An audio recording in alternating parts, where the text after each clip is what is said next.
Brittany VanVoorhees. Brittany, the Carolinas no stranger to these tornadoes. Yeah, and actually, like we mentioned, Fred, different kind of Fred, was the last time that we saw this threat here in the Carolinas. Now, with Nicholas, we are not going to see this opportunity for tornadoes here locally, but what we have started to see is a lot of tropical moisture coming in from the south. That's due to the combination of what's left over from Nicholas, and of course, an approaching cold front and an area of low pressure off our coast. So there's a lot of weather players that are kind of going to be increasing not just our rain chances the next few days, but also our cloud potential. So right now, most of the rain I do have down toward portions of Chesterfield County. You can see that's overspreading from Pine Ridge all the way north toward McKinnon, Patrick. This is really going to be producing areas of heavy rain for some of you, because they've been raining in the exact few places there for the last hour or so. So Chesterfield, Bethesda, all the way up toward Campbell Crossroads, toward Ruby. You might be seeing some of that heavy rain in a few spots. You can see that shaded in the yellows, the oranges, and the reds toward Maysville and north as well.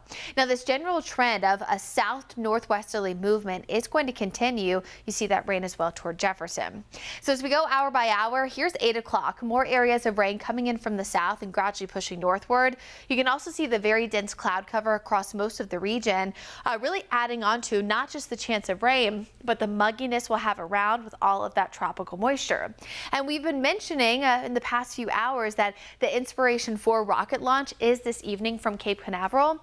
It is going to take that northeasterly trajectory, and some areas I've seen online and stuff like that, people discussing the fact that us here in the Carolinas could see some of those vapor trails. Well, I'm looking at the forecast, and I do think that the clouds, the rain, is actually going to limit a lot of that potential. So you can still look off there toward the southeast this evening, but clouds very likely to limit any of that visibility.